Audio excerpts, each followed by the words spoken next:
Hello friends, food Bangla চ্যানেলে সবাইকে স্বাগত। আজকে একটা রেসিপি শেয়ার করতে চলেছি। গরমে প্রাণ ঠান্ডা করা হচ্ছে একটা রেসিপি, সেটা হচ্ছে আম পোড়ার শরবত। আর আমি এই আম পোড়ার শরবতটা কীভাবে করবো স্কিপ না করে প্রথম থেকে শেষ পর্যন্ত দেখতে থাকুন।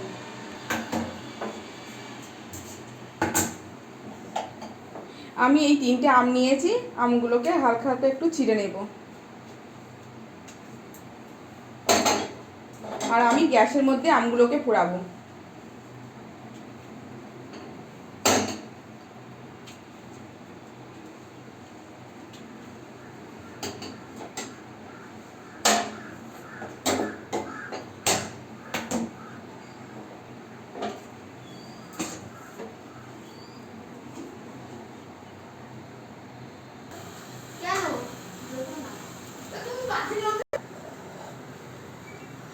আমার আমগুলোকে এক পিঠ করে হয়ে গেছে, আর এক পিঠ করে হওয়ার জন্য উল্টে দিলাম।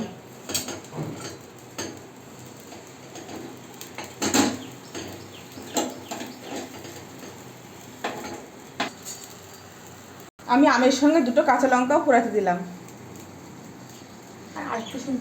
আর এই জুসটা করার জন্য আমি মৌরি আর জিরে হালকা করে একটু ভেজে নেব, নিয়ে একটু পেস্ট করে নেব। আমগুলো পুরানো হয়ে গেছে, আমি এবার নামিয়ে ফেলবো।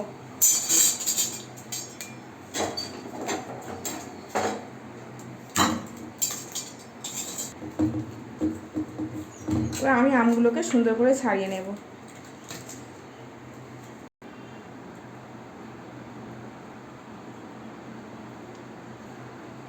আপনারা এই যখন হচ্ছে গ্যাস থেকে নামাবেন আমগুলো, তখন একটু হালকা জল দিয়ে দেবেন, নিয়ে তাই আমগুলো মাখবেন।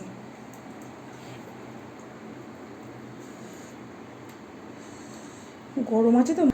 আমি এই আমগুলোর শাঁসগুলো এরকমভাবে হাত দিয়ে টিপে টিপে বার করে নিয়েছি। 3টে আমের শাঁস এই যে হয়েছে।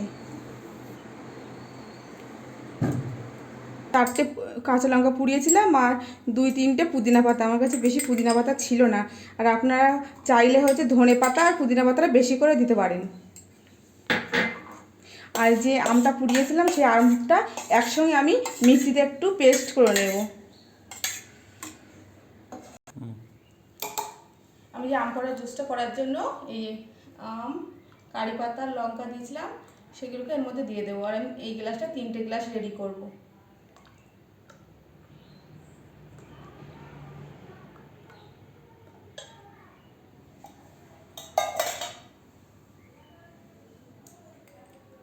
পরিমাণ মতন বিট লবণ দেবেন।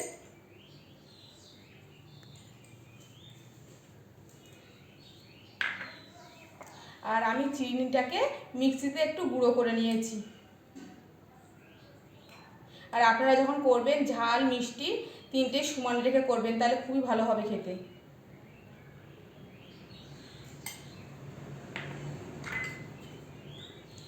আর জিরে আর মৌরি গুঁড়ো করে রেখেছিলাম, সেগুলো একটু এর মধ্যে দিলাম ছড়িয়ে।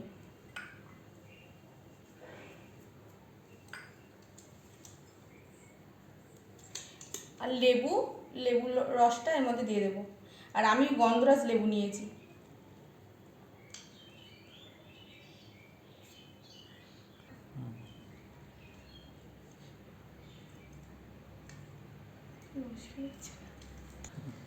এই যে লেবুর রস এর মধ্যে আমি দেব।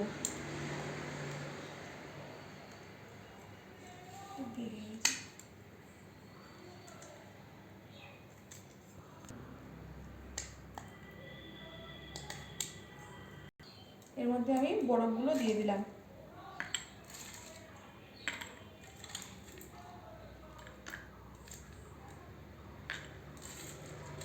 আপনারা যেমন আইস খাবেন সেই বুঝে আইস দেবেন।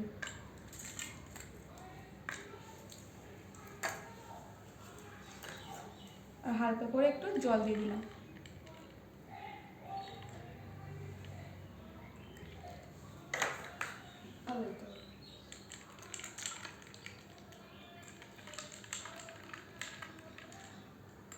উপর দিয়ে আরেকটু হালকা করে একটু বিট লবণ সবগুলোর মধ্যে একটু হালকা করে দিয়ে দিলাম।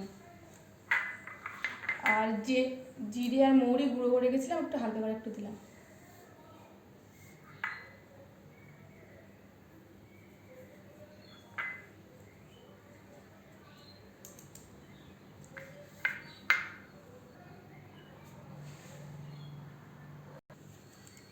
আমার জুস করার রেডি হয়ে গেছে। আমার জুস কেমন হয়েছে? খুব সুন্দর হয়েছে। ঝাল মিষ্টি টক পুরো সমান হয়েছে, খুব সুন্দর লাগছে খেতে। আর গরমের দিনে এমন জুস থাকলে মন প্রাণ সবটাই জুড়িয়ে যাবে। আর আপনাদের যদি এটা ভালো লেগে থাকে লাইক কমেন্ট শেয়ার এবং সাবস্ক্রাইব করবেন। আর যেসব বন্ধুরা ফেসবুক পেজ থেকে চ্যানেলটিকে ফলো করবেন। ভালো থাকবেন, সুস্থ থাকবেন, ধন্যবাদ।